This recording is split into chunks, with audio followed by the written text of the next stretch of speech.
Lu tak undang, Za. Suaraku jelas nggak?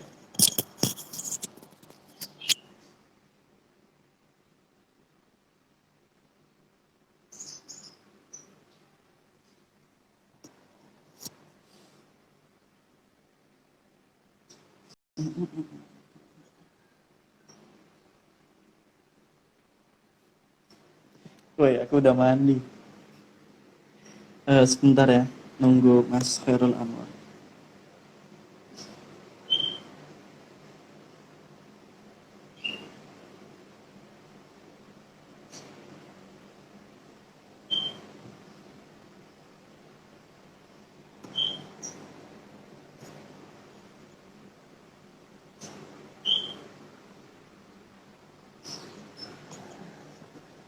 Halo Mas Faza, Mas Evan, Mbak Dewi, Mbak Laras. Eh, kita tunggu Mas Khairul Anwar gabung dulu ya.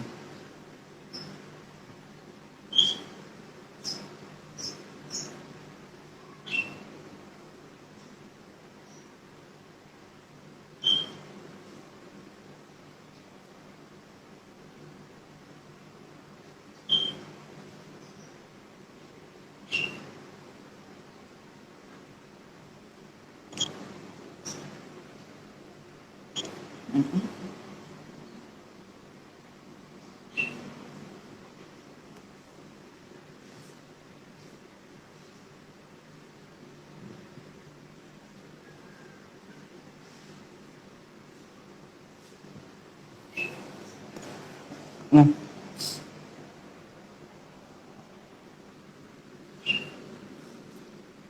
Mas Anwar bisa langsung klik itu Mas. Nah, bergabung.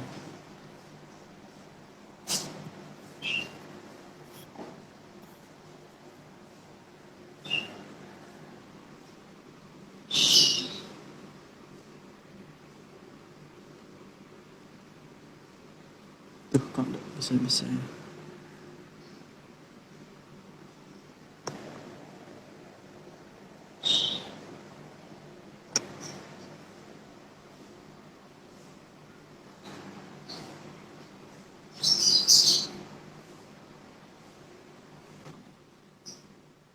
Ah, Mas Halo. Anwar.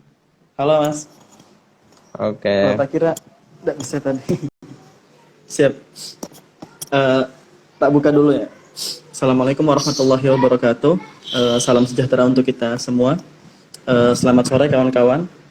Selamat datang pada ngabuburit bersama Gusmin Gusturian Semarang seri kedua ini. Nah, pada sore hari ini kita akan ditemani oleh Mas Khairul Anwar. Beliau salah seorang peneliti di ELSA dan juga penulis buku Berislam Secara Moderat ya Mas, yang terbaru ini. Eh, Mas Anwar juga kelahiran Brebes ya, sama seperti saya, dari Brebes juga. Dan merupakan eh, alumni Fakultas Syariah S1 UIN Wali Songo dan program magister di Magister Ilmu Agama Islam Pasca Sarjana UIN Wali Songo. Beberapa buku yang tak kira cukup familiar di kalangan kita itu Berislam di Era Milenial dan Berislam Secara Moderat yang kemarin-kemarin terbit. Tema kita pada sore hari ini adalah tentang puasa sebagai bentuk penyucian diri ya. Mas Anwar, kira-kira apakah udah siap? Ya, halo. Halo Mas Syafiq. Tuh, di kantor Elsa ternyata Mas. Ya, ini saya ada janjian ini. Apa Wah. baru nyampe makanya nggak bisa full ya. Mohon maaf. Oh, iya siap. Saya juga deket sama Elsa padahal, tak kira di Salatiga. Oke. Baik Mas Anwar, mungkin langsung aja tak mulai ya. Oke. Karena tema kita kali ini itu puasa sebagai bentuk penyucian diri ya, maka otomatis yang pertama tak tanyain itu soal apa sih definisi puasa menurut Mas Anwar dan hakikat dari puasa itu apa gitu Mas. Ya, terima kasih Mas Safik. Jadi menurut saya ya, seperti makna secara kebahasaan dari puasa itu kan menahan kan, menahan diri. Menahan diri. Nah, kalau di dalam Islam menahan diri ini menahan diri dari makan, minum, bersetubuh dengan waktu yang terbatas. Waktu yang terbatas itu min tulu'il fajri ila hurubi syamsi ya, sejak terbitnya fajar hingga terbenamnya matahari. Nah, menahan ini pada dasarnya menahan nafsu atau menahan kebinatangan yang sifat-sifat kebinatangan yang ada di dalam diri manusia. Makanya hampir semua agama, baik itu agama-agama yang dari Semitik ya, Kristen, Yahudi, maupun agama-agama seperti yang berkembang di Nusantara, semuanya memiliki ajaran puasa ini, memiliki ajaran menahan diri untuk tidak melakukan sifat dan tindakan-tindakan kebinatangan. Hanya perbedaan tata cara waktu ya, tata cara waktu dan apa saja yang dilarangnya saja itu yang berbeda-beda. Makanya tidak heran kalau misalkan ya, dan itu saya tulis juga tadi di buku yang disinggung oleh Mas Safik ya, Berislam di Era Milenial, tapi bukan yang di moderasi buku Berislam di Era Milenial itu saya tulis. Jadi misalkan kayak Yahudi ya, Yahudi punya puasa, Nasrani punya puasa. Cuma tata cara dan waktunya saja yang berbeda. Atau misalkan agama-agama di Nusantara seperti Sabto Dharma atau Jawa Jawoto dan lain-lain, itu juga punya ajaran puasa, hanya tata cara dan tadi waktunya yang berbeda-beda. Tapi pada prinsipnya sama, yaitu menahan diri dari melakukan tindakan-tindakan kebinatangan. Maksud saya begini, bahwa manusia ini kan makhluk yang terdiri dari binatangan, tapi juga di dalamnya ada sifat kemalaikatan ya, pinjam istilahnya agama itu.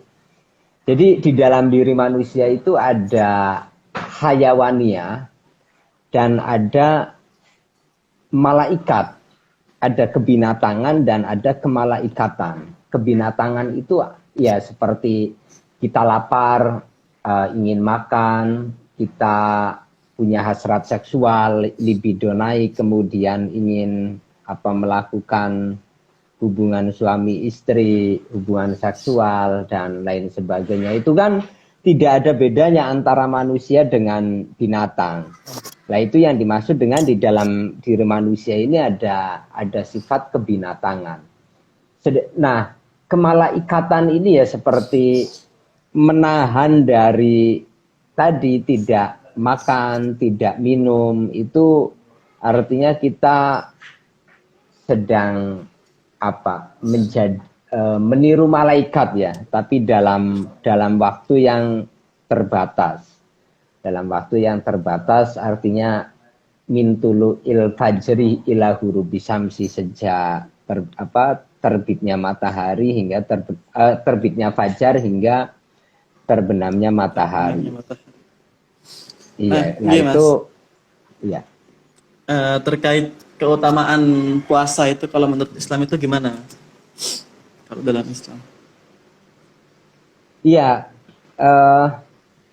Ya tentu di sana seperti banyak disampaikan oleh orang-orang ya, yang itu bersumber dari Imam Ghazali, puasa terdiri dari puasanya awam, puasanya orang khusus dan lain sebagainya.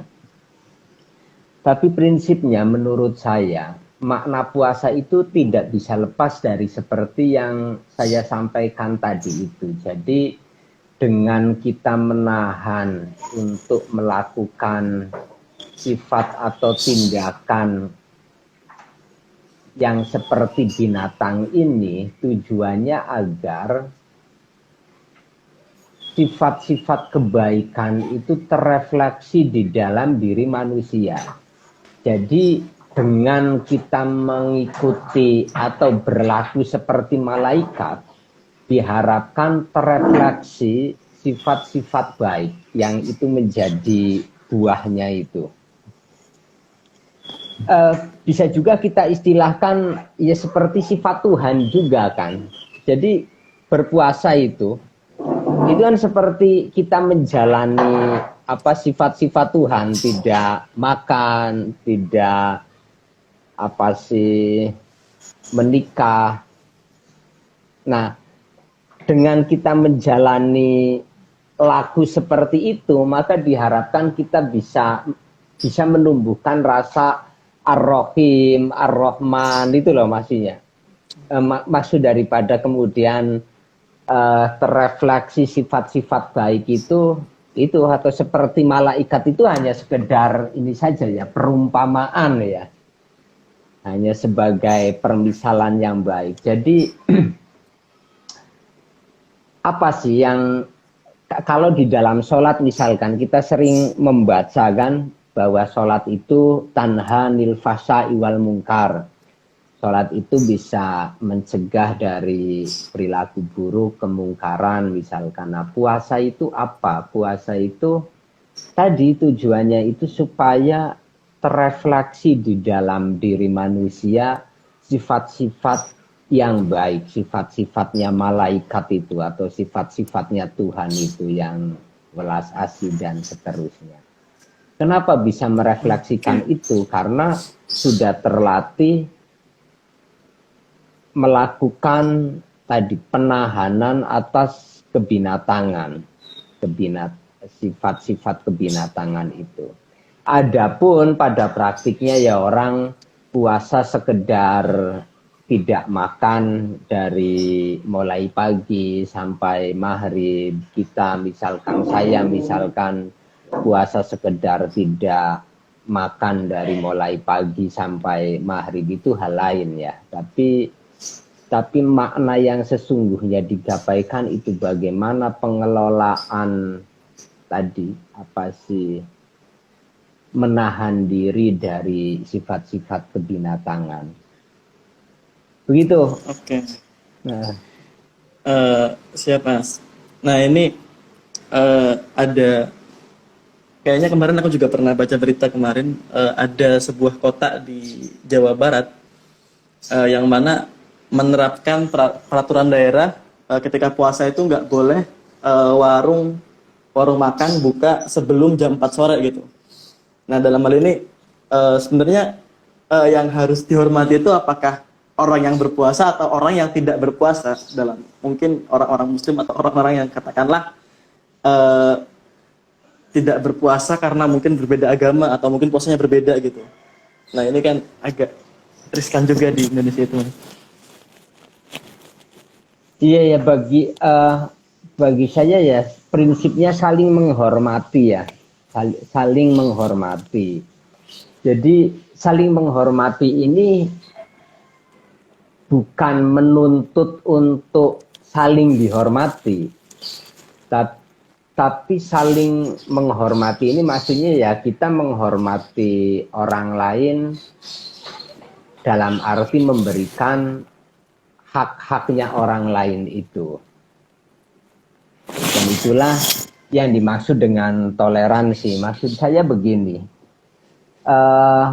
orang yang saya sebagai muslim hari ini berpuasa, kemudian ada muslim lain yang hari ini tidak berpuasa.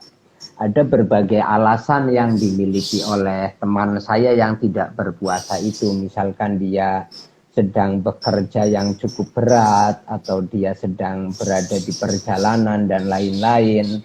Nah, dalam hal ini ya penghormatan saya sebagai muslim ya, saya melihat dia punya hak untuk tidak berpuasa kan. Ya, saya silakan saja. Tapi mengandaikan dia bukan orang yang bepergian, dia itu sama seperti saya, misalkan orang yang sedang berada di rumah tapi dia tidak berpuasa, ya saya cukup menginformasikan saja bahwa seharusnya dia berpuasa. Apa sih? Tapi kalau dia tidak mau ya sudah, itu urusan dia. Jadi bagi saya di dalam persoalan saling menghormati ini bukan menuntut untuk dihormati dalam arti kalau kita puasa kemudian tidak boleh ada orang makan di depan kita dan lain-lain, itu tidak, bukan seperti itu. Kalau seperti itu namanya intervensi di dalam beragama, dan itu yang dilarang oleh Islam. Itu namanya ikrah fiddin, itu namanya terjadi pemaksaan di dalam beragama. Jadi kalau orang sampai kenapa kamu tidak puasa, yaitu seperti kejadian tadi, menutup warung, menuntut untuk menghormati orang yang berpuasa atau memaksa supaya orang itu berpuasa, itu namanya sudah pemaksaan di dalam beragama. Padahal kan jelas tidak boleh ada pemaksaan di dalam beragama, juga dalam arti tidak boleh pemaksaan dalam menjalankan agama. Jadi agama itu kesadaran, agama itu kesadaran. Cuma tadi ya, pasti masyarakat kita itu lebih banyak mengutamakan di wilayah hukum ya, aturan-aturan yang juga simbolik juga. Kalau sesungguhnya tidak, bahwa ya meskipun tadi dalam kasus yang soal di Banten tadi itu, di Banten ya, itu jelas, itu namanya intervensi ke dalam agama, dan itu tidak dibenarkan, tidak bisa mengatasnamakan amar ma'ruf nahi mungkar, tidak bisa, itu tidak bisa. Jadi di dalam itu saya banyak menulis itu ya tentang amar ma'ruf nahi mungkar dan hisbah di dalam buku yang baru itu, moderasi beragama itu. Baik Mas, nah ini ada pertanyaan juga sih dari siapa? Mas Faza sebenarnya ini.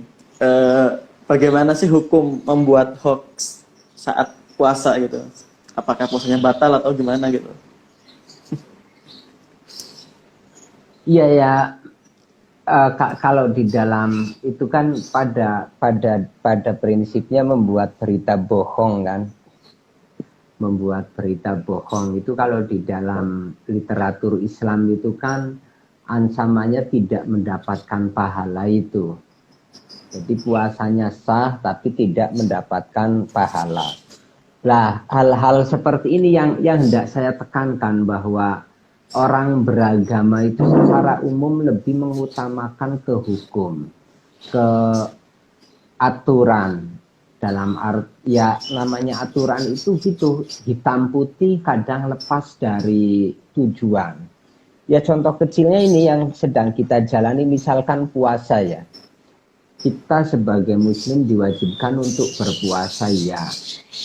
Tapi saya karena lapar kalau puasa itu, saya mulai subuh hingga kemudian maghrib saya tidur terus. Yaitu bagaimana hukum puasanya? Sah ya, sah-sah saja, itu sah. Tapi kan bagaimana apa makna, bagaimana penghayatan yang bisa saya rasakan, yang bisa saya petik, kebijaksanaan, hikmah itu kan tidak dapat kan puasa dengan cara seperti itu. Tapi kalau kita hayati,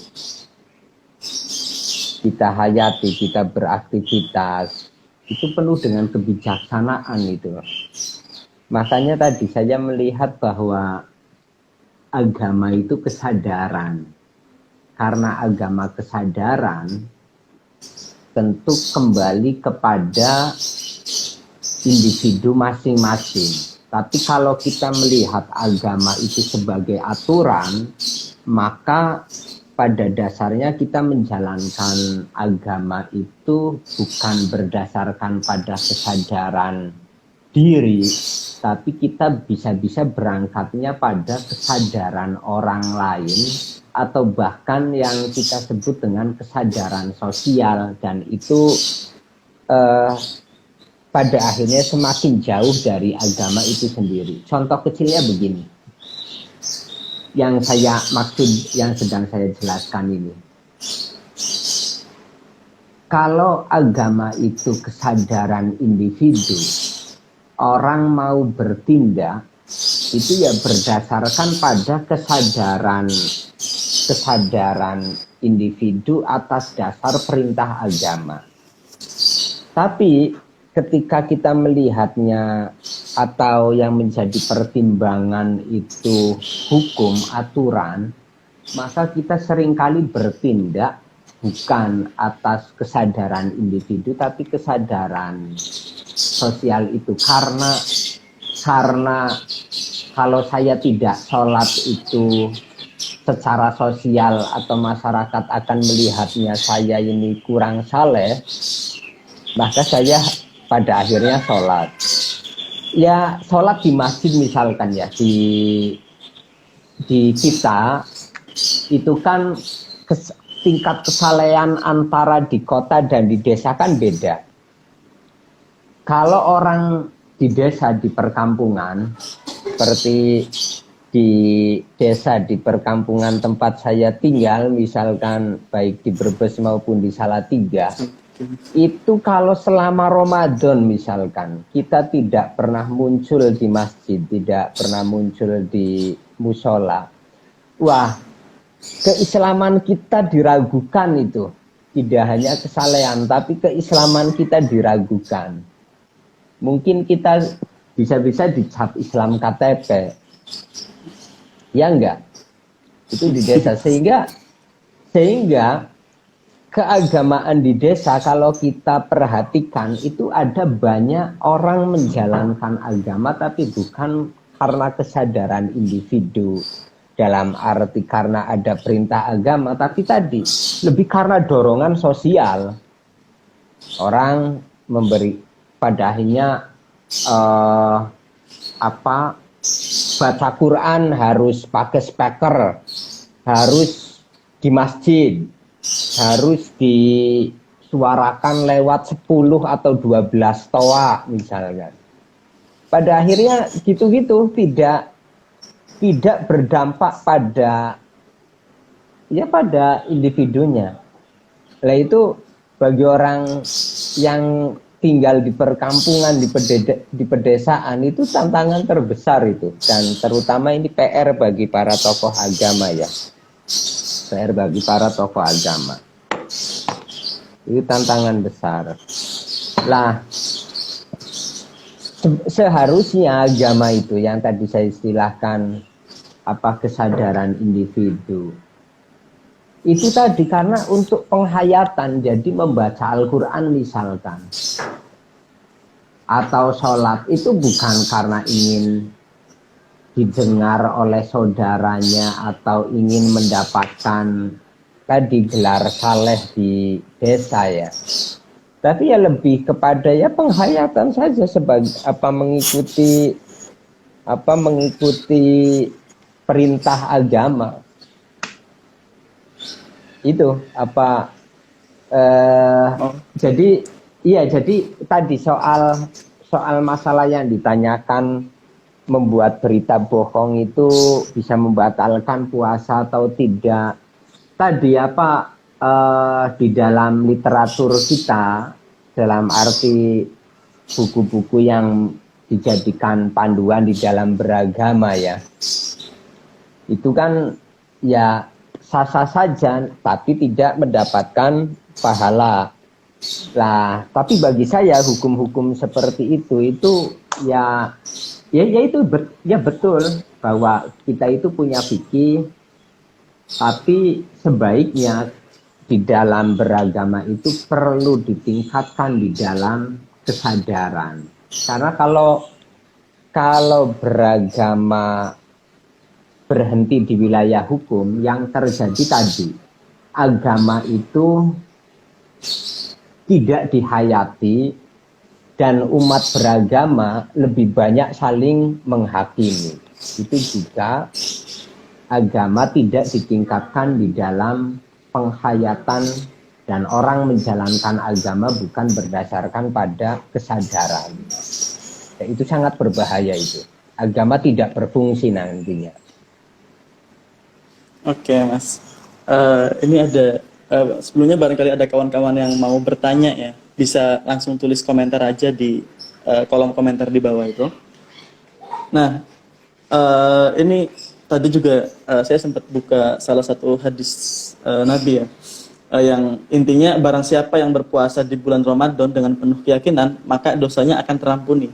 Nah, ini bisa dijelaskan sedikit Mas soal tafsir dari hadis ini, Mas? Gimana Hadis. Mas Afik? Ini ada hadis riwayat Imam Bukhari nomor 38. Barang siapa yang berpuasa pada bulan Ramadan dengan keyakinan penuh, dengan keimanan penuh, maka dosa-dosa yang telah berlalu selama 1 tahun, dosa-dosa yang telah berlalu itu maka akan diampuni gitu, Mas. Tafsirnya itu apakah kita setelah puasa full itu nanti dosa kita hangus semua atau gimana? Ya, ya tadi ya, beragama itu ada tingkat-tingkatan ya. Ada orang yang beragama suka dengan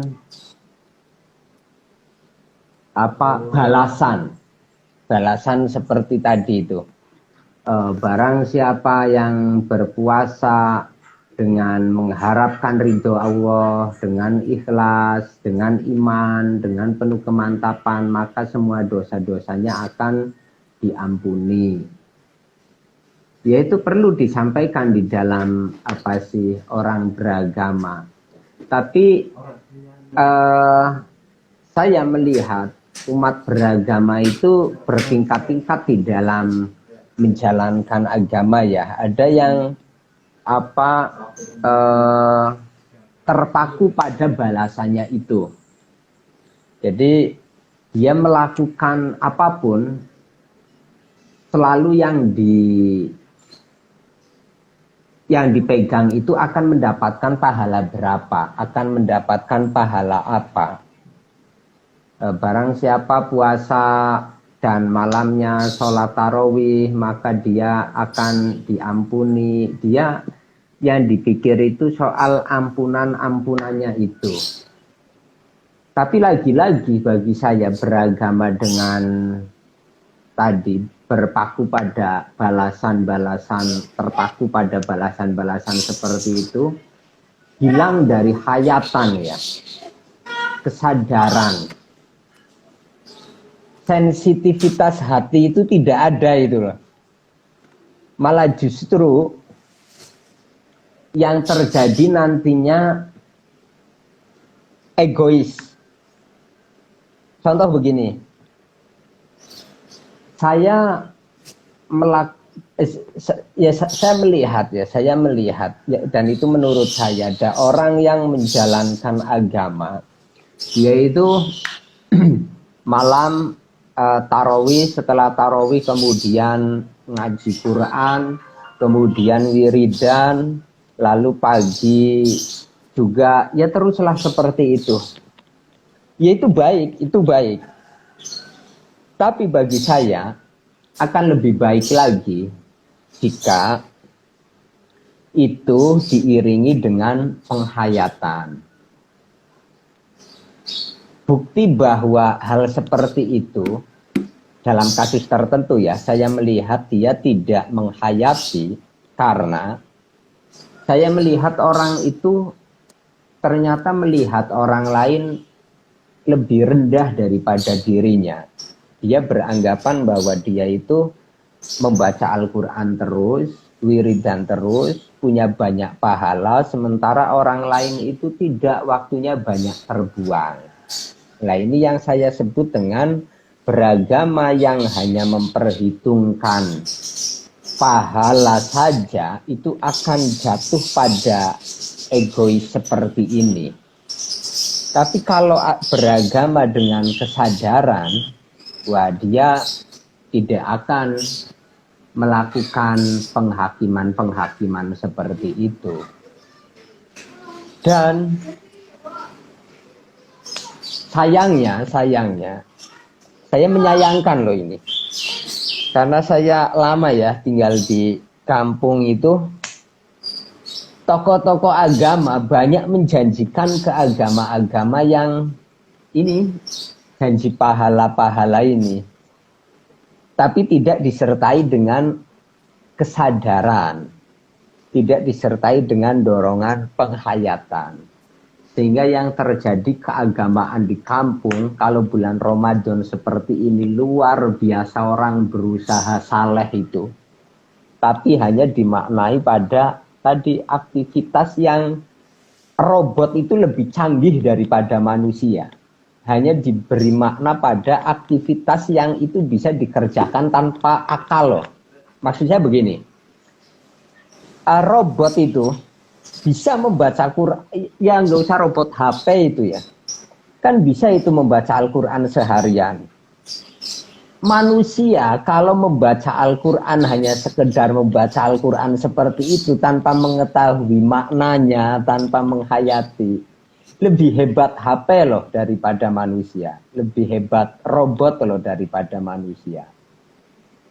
Lah tapi di orang secara umum kan tadi masih dijanjikannya dalam lapis yang sangat udah wis pokoknya baca Al-Quran sebanyak mungkin nanti akan dapat pahala. Iya itu perlu disampaikan ya, tapi itu kan bagi keagamaan ya yang baru mengenal Islam lah.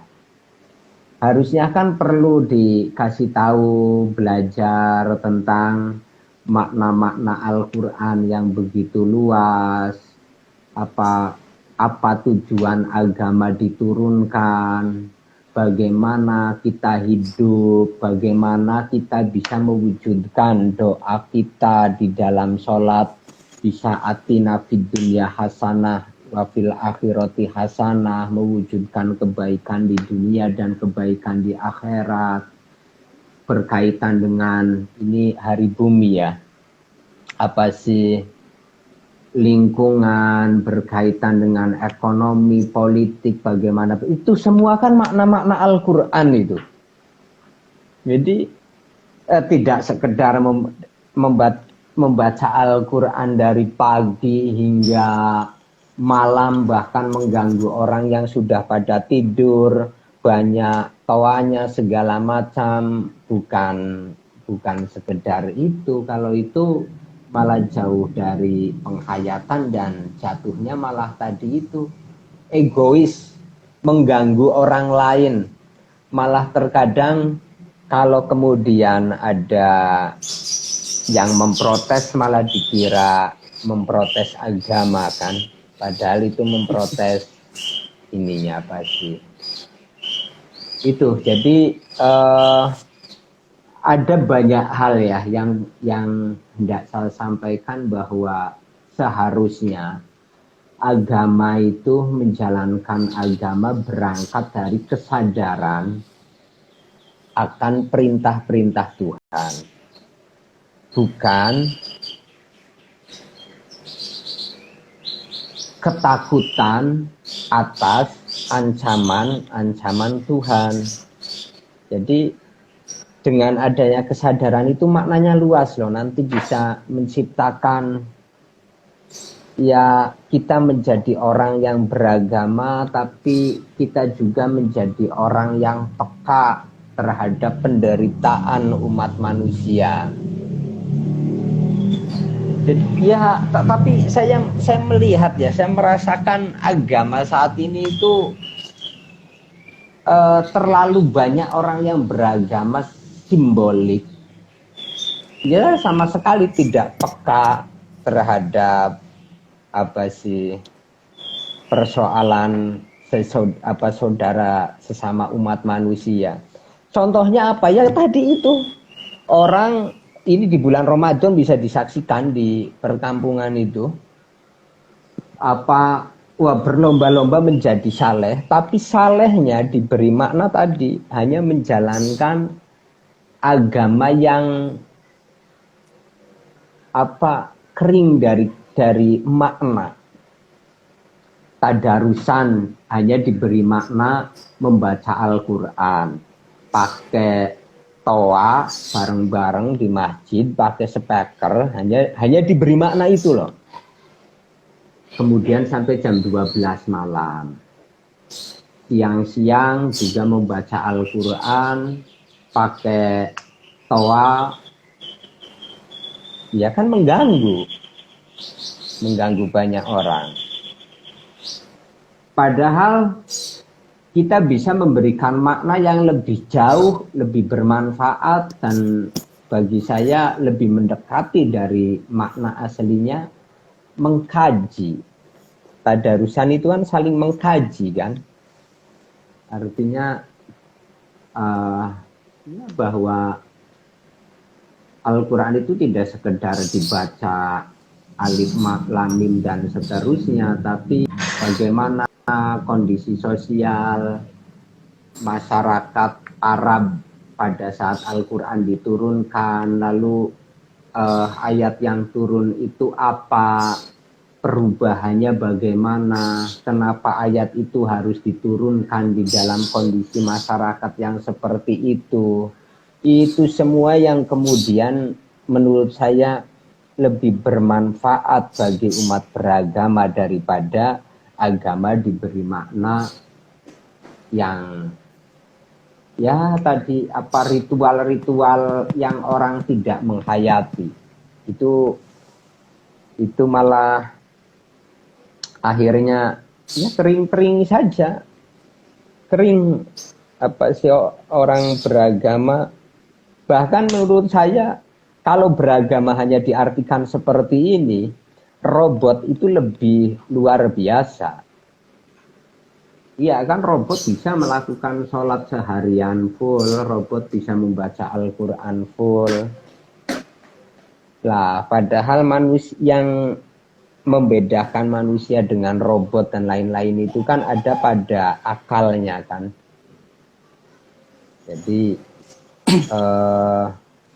dengan akal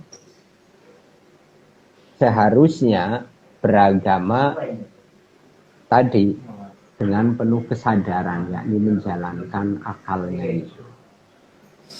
Oke Mas, berhubung ini juga waktu udah agak sore ya Mas. Pertanyaan terakhir terkait satu lagi Mas, terkait dengan tema.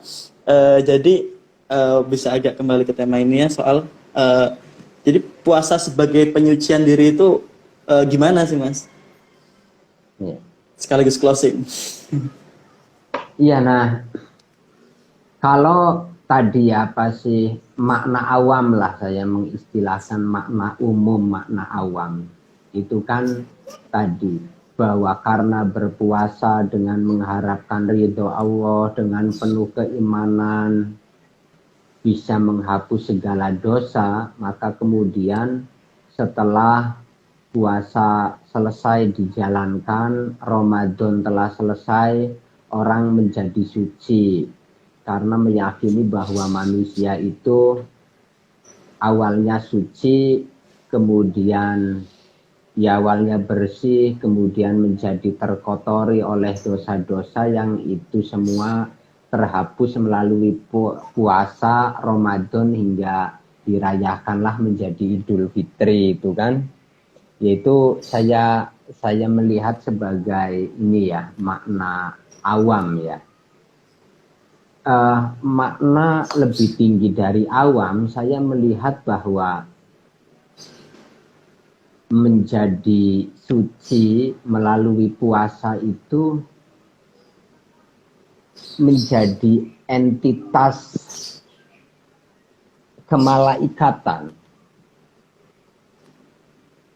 atau bahasa majaznya entitas ketuhanan. Tuhan yang tidak makan, tidak minum. Tuhan yang tidak menikah. Manusia sebagai hamba Tuhan mencoba meneladani aktivitas ketuhanan dengan tidak makan dan tidak minum. Karena itu diharapkan lahirlah dari diri manusia, karena tadi punya entitas ketuhanan, lahirlah dari diri manusia sebagai kholik, pencipta, maksudnya dia kreatif. Lahirlah dari diri seorang manusia sifat rohim, pengasih, sifat rohman, sifat penyayang, itulah produktif segala macam. Makanya di dalam salah satu hadis yang sering digunakan di dalam tasawuf itu kan ada berakhlaklah sebagaimana akhlak Tuhan. Ya, atau tadi bisa juga menggunakan penjelasan soal kemalaikatan tadi ya. Jadi walhasil intinya bahwa puasa bisa menjadikan suci bagi manusia. Ya, suci itu dalam arti apa? Bisa dalam arti awam, yakni seperti umumnya orang memberikan makna dengan berpuasa, dosa diampuni, karenanya akan ditutup dengan Idul Fitri. Tapi saya lebih senang menggunakan makna yang kedua, bahwa berpuasa itu pada dasarnya kita sedang menahan, mengelola nafsu yang ada di dalam diri kita.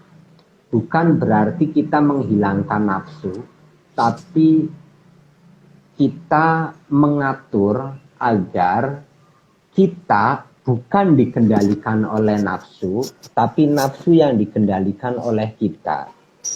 Dengan demikian, makan, minum, bersenggama, dan lain-lain yang itu menjadi kebutuhan kebinatangan yang ada di dalam diri manusia, itu semua bisa dikendalikan.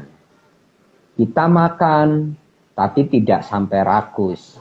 Kita membutuhkan harta benda, tidak sampai rakus.